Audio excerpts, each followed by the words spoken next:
மீனா குருவி தான் பெண் குழந்தை ராசியோட ஒரு அழகான சின்ன வீட்டுல வாழ்ந்து வந்துச்சு. அந்த வீடு வைக்கலால செய்யப்பட்ட வீடு. காத்து வீசுற காலம் வர வரைக்கும் மீனா குருவி தன்னோட குழந்தை ராசியோட அந்த வீட்டுல சந்தோஷமா தான் வாழ்ந்து வந்துச்சு. காத்தடி கால ஆரம்பிச்சதுக்கு அப்புறம் மீனாவோட வீடும் அப்பப்ப ஆட ஆரம்பிச்சுக்கிட்டே இருந்துச்சு.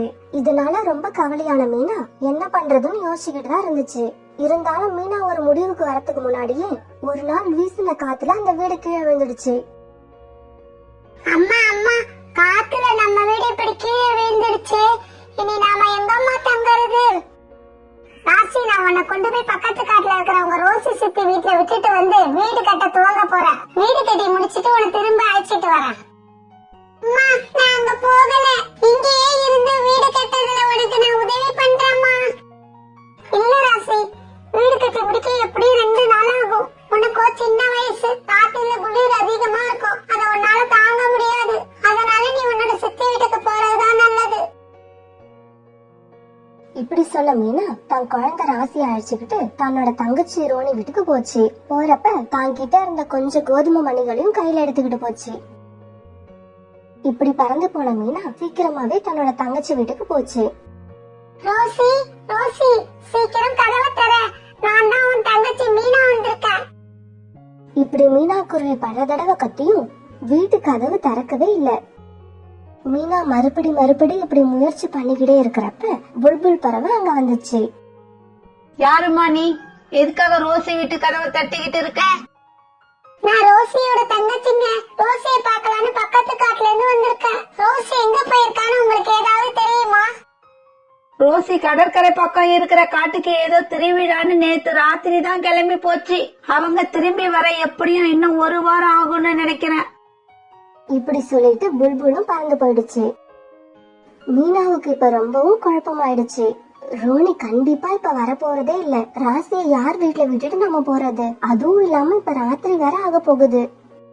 மீனா இப்படி யோசிச்சுக்கிட்டு இருக்கும்போது மழையும் பெய்ய ஆரம்பிச்சது. என்ன பண்றதுன்னே புரியாத மீனா ராசியை கூட்டிக்கிட்டு பக்கத்துல இருந்த ஒரு வீட்டு கதவை போய் தட்ட ஆரம்பிச்சது. அப்ப அந்த வீட்டு கதவை திறந்துக்கிட்டு காலுக்காக எட்டி பார்த்தது. ஆமா, நீங்க 2 பேரும் யாரு? எதுக்காக எங்க வீட்டு கதவு தட்டுறீங்க? ஐயா, நாங்க பக்கத்து காட்டுல இருந்து இந்த ரோசி வீட்டுக்கு வந்தோம். ஆனா ரோசி வீட்டுல இல்ல. இந்த நேரம் பார்த்து மழையும் வந்துடுச்சு. எங்களை கொஞ்சம் உங்க வீட்டுக்குள்ள இருக்க அனுமதிச்சா மழை விடுற வரைக்கும் இருந்துட்டு மழை விட்ட பிறகு போயிடுவோம். குருவி, நீ இங்கேயே இரு. நான் போய் என் மனைவி கிட்ட கேட்டுட்டு வந்துடுறேன். காலேஜி, இந்த மழையில நீங்க யார் கூட பேசிக்கிட்டு இருக்கீங்க? கோரி, ரோசி வீட்டுக்கு வந்தவங்க யாரோ ரோசி வீடு பூட்டி இருக்கிறதால மழை விடுற வரைக்கும் நம்ம வீட்டுல இருக்கலாமான்னு கேக்குறாங்க. காலேஜி, இது என்ன வீடா சத்திரமா? வரவங்க போறவங்களா தங்கறதுக்கு இடம் இல்லைன்னு சொல்லிட்டு வராம ஏன் வளன்னு பேசிக்கிட்டு இருக்கீங்க? கோரி, அந்த பறவை கையில சின்னதா ஒரு மூட்டை வச்சிருக்கு. ஒரு தடவை நீ தான் வந்து பாரு. என்ன சொன்னீங்க? சின்னதா ஒரு மூட்டை வச்சிருக்கா? இப்ப கோரியும் காலுக்காக கூட வாசலுக்கு வந்துச்சு. இங்க பாருங்க, வீட்டுல தங்கணும்னா ஓசில தங்க முடியாது. தங்கறதுக்காக ஏதாவது வாடகை கொடுத்தே ஆகணும். என்கிட்ட உங்களுக்கு கொடுக்கறதுக்கு எதுவும் இல்ல. இந்த துணியில கொஞ்சமா தானியங்கள் எடுத்துட்டு வந்திருக்கேன். அதுல கொஞ்சம் உங்களுக்கு தாரேன். நாங்க தங்கறதுக்கு கொஞ்சமா இடம் கொடுங்க. சரி உள்ள வாங்க. வர்றப்ப காலை நல்லா தொடச்சிட்டு வாங்க. தொடக்காம வந்து வீடு பூரா ஈரம் வாங்கிடாதீங்க. வீட்டுக்குள்ள வந்தவங்களுக்கு கோரி சின்னதா ஒரு கூட்டை கொடுத்தது. இதோ இந்த கூட்டுல 2 பேரும் இருங்க. இதுக்கு வாடகையா நீங்க வச்சிருக்க தானியங்கள்ல பாதி எனக்கு தரணும். கோரி இப்படி சொல்ல மீனா குருவி தான் எடுத்து வந்த தானியங்கள்ல பாதி தானியங்களை கோரிக்கு கொடுத்துச்சு. அத வாங்கிட்ட கோரி தன்னோட கூட்டுக்கு போச்சு. காலேஜி, இப்பதான் எனக்கு ரொம்ப சந்தோஷமா இருக்கு. இந்த குருவி கொஞ்ச நேரம் நம்ம வீட்டுல இருக்கிறதுக்காக இவ்வளவு தானியங்களை கொடுத்திருக்கு. கோரி, குருவியும் அதோட குழந்தையும் மழையில நனைஞ்சிருக்காங்க. அவங்களுக்கு தான் கொஞ்சம் டீ போட்டு கூட. சொந்தக்காரங்க வந்தாலே இந்த கோரி டீ போட்டு கொடுக்க மாட்டா. இவங்களுக்கு இல்லாம டீ போட்டு கொடுப்பேன். காலேஜி, வர வர உங்களுக்கு இறக்க குணம் ரொம்ப அதிகமாகுது. ஒருவேளை சாப்பாட்டை கட் பண்ணாதான் இது சரியாகும்னு நினைக்கிறேன். கோரி, நீ டீ போட்டு கொடுத்தா கொடு, கொடுக்காட்டி போ. ஆனா என் சாப்பாட்டுல மட்டும் கைய வச்சிடாத. இப்படி பேசிக்கிட்ட காலுக்காகவும் கோரிக்காகவும் அப்படியே படுத்து தூங்கிட்டாங்க. ஆனா பாவம் மீனா குருவிக்குதான் தூக்கமே வரல. இந்த காகம் கொஞ்சம் கூட இறக்கமே இல்லாத காகமா இருக்கு. கடவுளே, இந்த மழையை சீக்கிரமா நிறுத்து. இந்த வீட்டை விட்டு இப்படி யோசிச்ச மீனா குருவியும் அப்படியே தூங்க போயிடுச்சு.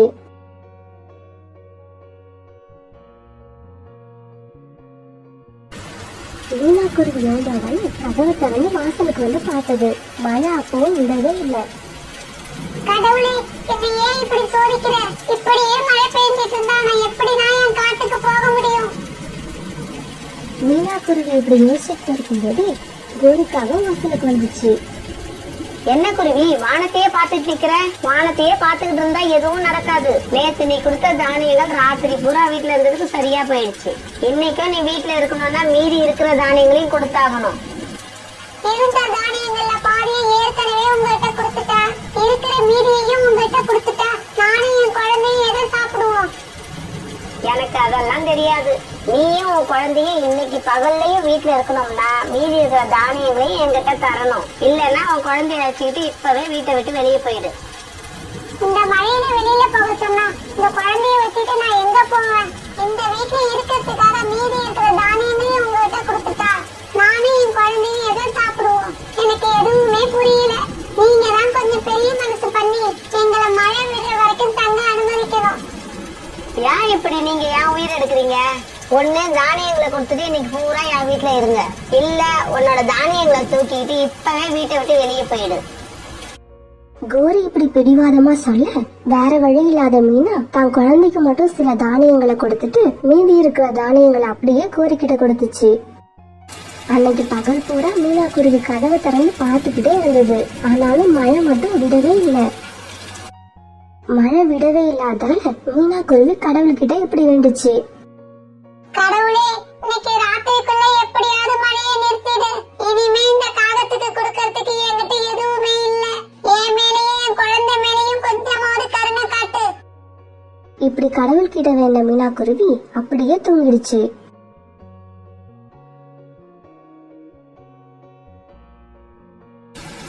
இன்னைக்கும் மீனா குருவி எழுந்த உடனே வாசலுக்கு தான் போச்சு. ஆனா மழை பெஞ்சுக்கிட்டே தான் இருந்தது. மழை பெய்யுற வேகத்தை பார்த்தா அது நிக்கிற மாதிரியே தெரியல. மீனா குருவி இப்படி மழையை பார்த்துக்கிட்டு நிக்கிறப்ப கோரிக்காக மீனா குருவி குழந்தை ராசியை அழைச்சுக்கிட்டு வாசலுக்கு வந்துச்சு. மழை இப்படி பெய்ஞ்சிட்டு இருக்கப்ப ஏன் இந்த சின்ன குழந்தைய வெளியில அழைச்சிட்டு வரீங்க? எனக்கு வாடகையா கொடுக்கறதுக்கு உன்கிட்ட எதுவும் இல்ல. இருந்த எல்லா தானியங்களையும் தான் கொடுத்துட்டியே. அதனால இனிமே உனக்கும் உன் குழந்தைக்கும் என் வீட்டுல இடம் இல்ல. நீங்களே கொஞ்சம் யோசிச்சு பாருங்க. இந்த மழையில என் குழந்தைய அழைச்சிக்கிட்டு நான் எங்க போவேன்? என்கிட்ட இருந்து எல்லா தானியங்களையும் நீங்க தான் வாங்குனீங்க. தயவு செய்து மழை விடுற வரைக்கும் எங்களை உங்க வீட்டுல தங்க அனுமதி கொடுங்க. அதுக்காக நான் என்ன பண்ண முடியும்? கொடுக்க எதுவும் இல்லாத உன்கிட்ட இனிமே நான் பேசவும் போறது இல்ல. இப்படி சொன்ன கோரி வீட்டுக்குள்ள போய் கதவை காத்துக்கிச்சு. அம்மா, நம்ம இப்ப எங்க போறது? எனக்கு ரொம்ப குளிரா இருக்கு. ராசி, கவலைப்படாத. நாம வேற யார் வீட்லயாவது போய் இடம் கேட்போம். இப்படி சொல்லிட்டு பறந்து போக ஆரம்பிச்சோம்னா வழியில ஒரு வீட்டை பார்த்த உடனே தான் குழந்தையோட அங்க போச்சு. வீட்டுல உள்ளவங்களை கூப்பிடலாம்னு நினைக்கும் போது மீனா பார்வை ஜன்னல் வழியா உள்ள போச்சு. அடப்பாவமே, நல்ல வேலை சத்தம் போட்டு கூப்பிடல. கூப்பிட்டிருந்தா இந்நேரம் அந்த கழுகு என்னையும் என் குழந்தையும் சாப்பிட்டுருக்கோம். உடனே மீனா தன் குழந்தைய அழைச்சுக்கிட்டு அங்க இருந்து பறந்து போச்சு. இப்படி போன மீனா தன்னோட குழந்தைய ரக்கைக்குள்ள வச்சு மறைச்சுக்கிட்டு ஒரு பெரிய மரத்தடியில உட்காந்து அழ ஆரம்பிச்சுது. ஏன்னா மீனோட குழந்தை ராசிக்கு இப்ப காய்ச்சல் அடிக்க ஆரம்பிச்சிருந்தது. இது கொஞ்சம் கூட இரக்கமே இல்லாத உலகம். நம்ம கிட்ட இருந்து எவ்வளவு கிடைக்கும்னு கணக்கு போடுமே தவிர நாம எந்த அளவுக்கு கஷ்டத்துல இருக்கோங்கிறத புரிஞ்சிக்காது. இந்த உலகம் ரொம்ப மோசமான உலகம், கேவலமான உலகம். இந்த சமயத்துல சோனா குருவி தான் பையன் சுச்சியோட அந்த பக்கமா பறந்து வந்துச்சு. மீனா அழுதுகிட்டே கோபத்துல இப்படி போனதை பார்த்த சோனா குருவி இப்ப மீனா கிட்ட போச்சு. நீங்க ஏன் இப்படி குழந்தைய வச்சுக்கிட்டு மழையில நனைகிறீங்க? இப்படி குழந்தைய மழையில நனைய விட்டா அதுக்கு காய்ச்சல் வந்துடாது. என் குழந்தைய இப்படி மழையில நனைய விடணுங்கிறது என்னோட ஆசை இல்லைங்க. வேற வழியே இல்லாதால இந்த சூழ்நிலைக்கு நான் ஆளாயிட்டேன். இப்படி சொல்ல மீனா நடந்த எல்லாத்தையும் சோனா குருவி கிட்ட சொல்லுச்சு. எனக்கு யாருமே உதவி செய்யல. இந்த உலகம் எவ்வளவு மோசமான உலகம்னு இன்னைக்கு தான் புரிஞ்சுக்கிட்டேன். சகோதரி, என் பேர் சோனா. உங்க பேர் என்ன? என் பேரு மீனா. மீனா சகோதரி, நீங்க ரொம்ப கோபமா இருக்கீங்க. வாங்க நம்ம மீதி விஷயங்களை வீட்டுல போய் பேசிப்போம். இப்படி சொன்னா மீனாவையும் அது குழந்தைய அழைச்சிட்டு வீட்டுக்கு போச்சு. கொஞ்ச நேரத்துல எல்லாம் சோனாவோட வீட்டுக்கு எல்லாரும் வந்து சேர்ந்தாங்க. அம்மா அம்மா, நான் இந்த அக்கா கூட விளையாட போறேன். சிச்சு, அக்காவுக்கு இப்ப உடம்பு சரியில்லை, அதனால நீ அக்காவை தொல்லை பண்ண கூடாது. மீனா, நீ குழந்தைய நல்லா துவட்டி விட்டு அந்த கூட்டுல படுக்க வை. நான் போய் 2 பேருக்கும் டீ போட்டு கொண்டு வரேன். சோனா இப்படி கொண்டு வந்த டீய ராசி குடிக்கவே இல்ல, ஏன்னா ஜுரம் அதுக்கு அதிகமா இருந்தது. ராசிய தொட்டு பார்த்த சோனா மீனா குருவி கிட்ட இப்படி சொல்லுச்சு. மீனா, ராசிக்கு இப்ப ஜுரம் அதிகமான மாதிரி இருக்கு, நான் பருந்து டாக்டரை போய் அழைச்சிட்டு வரேன். இப்படி சொன்ன சோனா பருந்து டாக்டர் வீட்டுக்கு போச்சு. பருந்து டாக்டர், கொஞ்சம் சீக்கிரமா என் வீட்டுக்கு வாங்க, அங்க ஒரு குழந்தைக்கு உடம்பு சரியில்லை. இப்படி சொன்ன சோனா குருவி பருந்து டாக்டரை அழைச்சுக்கிட்டு தன்னோட வீட்டுக்கு போச்சு. இந்த குழந்தை மழையில நினைஞ்சதால இதுக்கு ஜுரம் வந்திருக்கு. இந்தாங்க, இந்த மாத்திரைய வச்சுக்குங்க. இந்த மாத்திரைய வேலைக்கு கரெக்டா கொடுக்கணும். அப்புறம் இந்த குழந்தை மறுபடியும் மழையில நினையாம பாத்துக்குங்க. டாக்டர் கூப்பிட்ட உடனே வீட்டுக்கு வந்து குழந்தைக்கு ட்ரீட்மெண்ட் பார்த்ததுக்கு ரொம்ப நன்றி. அப்புறம் டாக்டர், உங்க ஃபீஸ் எவ்வளவு? உங்ககிட்ட என்ன ஃபீஸ் வாங்கிட போற சோனா? 10 தானியங்கள் இருந்தா கொடு, அது போதும். பிறகு பருந்து டாக்டர் ஃபீஸ வாங்கிட்டு கிளம்பி போனாங்க. சோனா, உங்களுக்கு எப்படி நன்றி சொல்றதுன்னே தெரியல. ரொம்பவும் கஷ்டமான சூழ்நிலையில இருந்த என்ன காப்பாத்திட்டீங்க. இதுக்கு எதுக்காக நன்றி எல்லாம்? நீங்க இருந்த சூழ்நிலையில வேற யாராவது இருந்திருந்தா இப்ப நான் செஞ்ச உதவியை நீங்க செஞ்சிருக்க மாட்டீங்களா? அப்புறம் சோனா, காலையில இந்த மழையில எதுக்கு உங்க பையனை அழைச்சிட்டு வந்தீங்க? ஓ அதுவா, மழையில பறந்து போகணும் போல ஆசையா இருக்குன்னு சிச்சு என்ன தொல்லை பண்ணிக்கிட்டே இருந்தான். சரின்னு அவனை அழைச்சுக்கிட்டு அப்படியே ஒரு ரவுண்ட் வந்தேன். விடாம பெஞ்சுக்கிட்டு இருந்த மழை இன்னும் 2 நாட்கள் கழிச்சு இன்னைக்குதான் விட்டுது. பறவைங்க எல்லாம் சூரியனை பார்த்து சந்தோஷமா கானம் பாடிக்கிட்டே பறந்தாங்க. சோனா வீட்டுக்கு வந்த மீனா குருவிக்கு இன்னையோட 4 நாள் ஆயிடுச்சு. சிச்சுவும் ராசியும் இப்ப ரொம்ப தோஸ்த் ஆயிட்டாங்க. அதனால ரொம்ப ஜாலியா விளையாண்டுகிட்டு இருந்தாங்க. சோனா, இன்னைக்கு நாங்க எங்க காட்டுக்கு கிளம்புறோம். ஆனா உண்மையை சொல்லணும்னா எனக்கு போகவே இஷ்டம் இல்ல. ஏன்னா என்னையும் ராசியையும் நீ அந்த அளவுக்கு பாத்துக்கிட்ட. மீனா சகோதரி, நீ சொன்ன மாதிரி இந்த உலகம் ரொம்ப மோசமானது கிடையாது. நீ சந்திச்சவங்க தான் மோசமானவங்க. இந்த உலகத்திலயும் நல்லவங்க நிறைய பேர் இருக்காங்க. நமக்கு நல்ல நேரம் வரப்பதான் நாம அவங்கள சந்திப்போம். சோனா, நீ சொல்றத நான் முழு மனசோட ஒத்துக்கிறேன். ஏன்னா நான் இப்ப நல்ல உள்ளம் கொண்ட சோனாவை சந்திச்சுட்டேன். சோனா, நான் என் காட்டுக்கு போய் புது வீடு கட்டிட்டு 2 நாள்ல திரும்பி வந்துடுவேன். அது வரைக்கும் என் குழந்தை ராசியை நீ பாத்துப்பியா? மீனா, இப்ப நீ புது வீடுதான் எப்படி இருந்தாலும் கட்டி ஆகணும். அதையே அங்க போய் கட்டுற, என் வீட்டுக்கு பக்கத்திலே கட்டிக்க வேண்டியது தானே. சோனா இப்படி சொன்னதை கேட்டுட்டு விளையாண்டுகிட்டு இருந்த ராசி வேகமா அம்மா கிட்ட வந்துச்சு. அம்மா அம்மா, சோனா ஆண்டி சொல்றதுதான் சரி. நாம இங்கேயே ஒரு வீடு கட்டிப்போமா? சோனா ஆண்டி வீடு மாதிரியே மரக்கட்டைகளை வச்சு நல்ல உறுதியான வீட்டை கட்டிப்போமா? ஆண்டி ஆண்டி, ராசி அக்கா சொல்லட்டு கேளுங்க. நீங்களும் இங்கே வீடு கட்டுக்கீங்க. அப்பதான் நான் ராசி அக்கா கூட ஜாலியா விளையாடுவேன். ராசி, அம்மாவுக்கு மரக்கட்டைகளை வச்சு வீடு கட்ட தெரியாதுடா. வைக்கோலை வச்சு வீடு கட்டதான் தெரியும். இதுதான் இப்ப பிரச்சனையா? மரக்கிளைகளை வச்சு எனக்கு வீடு கட்ட தெரியும். நீ போய் மரக்கிளைகளை மட்டும் சேகரிச்சு எடுத்துக்கிட்டு வா. வீடு கட்டுற வேலையை நான் பாத்துக்கிறேன். சோனா இப்படி சொல்ல மீனா குருவி காட்டுக்குள்ள போய் நல்ல மரக்கட்டைகளை சேகரிச்சு கொண்டு வந்துச்சு. மீனா குருவி கொண்டு வந்த மரக்கட்டைகளை வச்சு சோனா குருவி அன்னைக்கு சாயங்காலத்துக்குள்ள ஒரு அழகான வலிமையான வீட்டை கட்டி முடிச்சது. சோனா, உங்களுக்கு ரொம்ப ரொம்ப நன்றி. நீங்க இல்லன்னா இந்த மாதிரி ஒரு ஸ்ட்ராங்கான வீட்டை என்னால எப்பவுமே கட்டி இருக்க முடியாது. அம்மா, நீங்க ரொம்ப சரியா சொன்னீங்க. இந்த வீடு காத்தாலையும் மழையாலையும் எப்பவுமே உடையாது. அந்த வீட்டுல மீனா குருவி எந்த கவலையும் இல்லாம தன் குழந்தையோட வாழ ஆரம்பிச்சது. சிச்சுவும் ராசியும் கூட ரொம்ப சந்தோஷமா விளையாட சோனா குருவிக்கும் மீனா குருவிக்கும் இடையில ஒரு நல்ல நட்பு உருவாச்சு. பூரிக்காகவும் ஜக்கவும் ஒரு நாள் ஒரு பெரிய மரத்தடியில பந்து விளையாண்டுகிட்டு இருந்தாங்க. ஜக்கு, இன்னைக்கு நான் தோக்க மாட்டேன், நீ தான் தோக்க போற. அம்மா, அதுக்கு வேற ஆளை பாருங்க. இன்னைக்கு நான் உங்களை தோக்கடிக்காம விட மாட்டேன். இவங்க எந்த மரத்துக்கு கீழே பந்து விளையாண்டுகிட்டு இருந்தாங்களோ அந்த மரத்துக்கு மேலதான் புல்புல் பறவை கூடு கட்டி இருந்தது.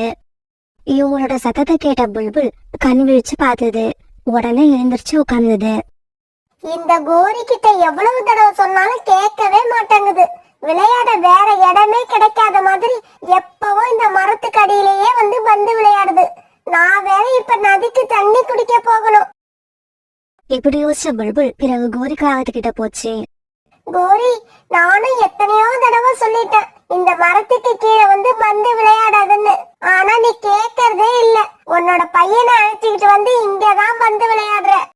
இங்க பாரு புல்புல், இந்த இடத்த ஒண்ணும் உனக்கு யாரும் எழுதி கொடுக்கல. நாங்க எங்க வேணாலும் விளையாடுவோம். எங்களை கேட்கறதுக்கு நீ யாரு?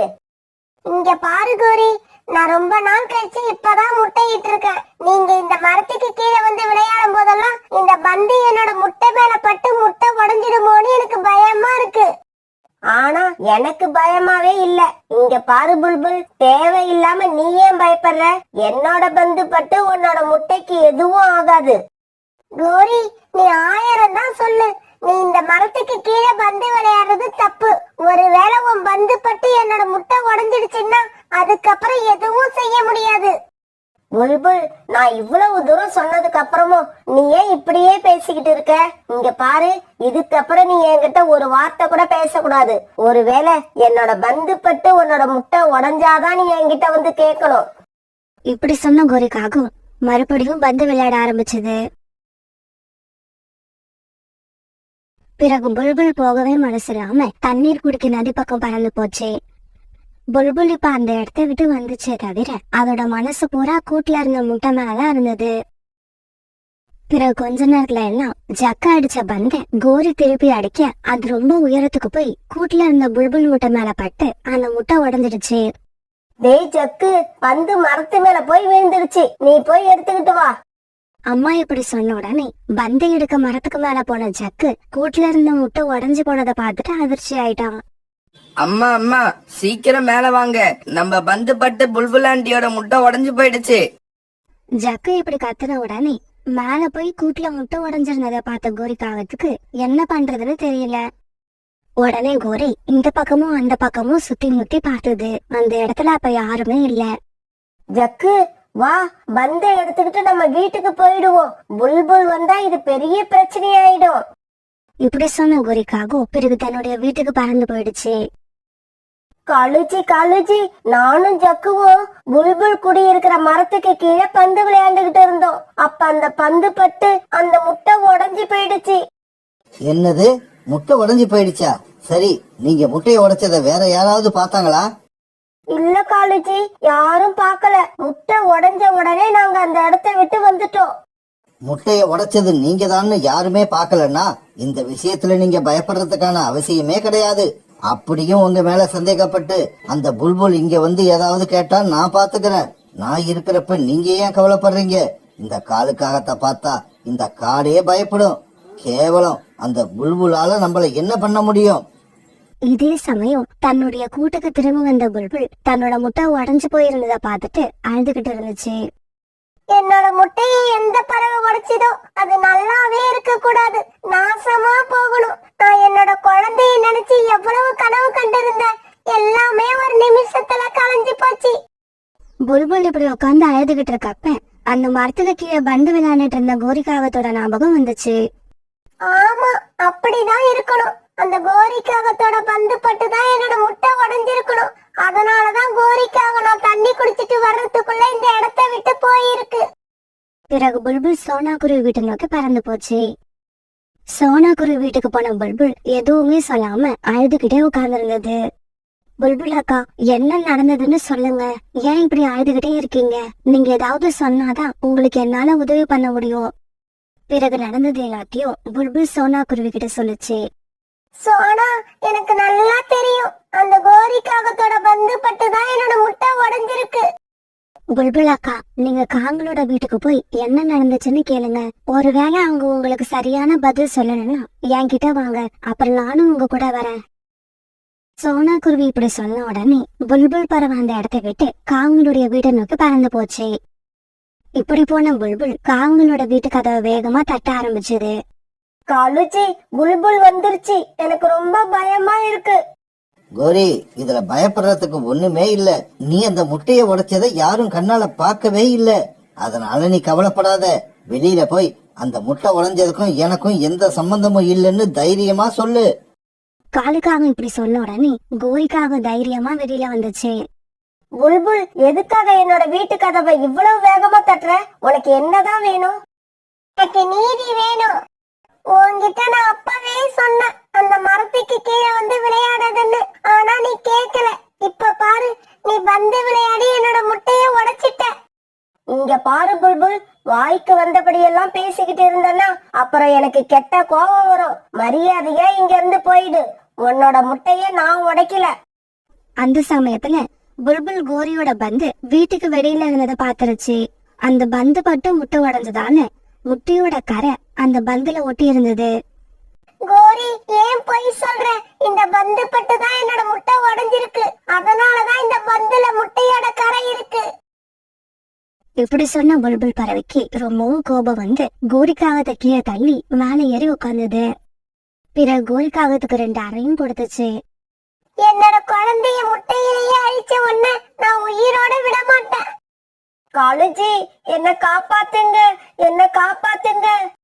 தன்னோட மனைவி கத்துற குரலை கேட்ட காலுக்காகவும் கையில ஒரு கம்பை எடுத்துக்கிட்டு வீட்டை விட்டு வெளியில வந்துச்சு.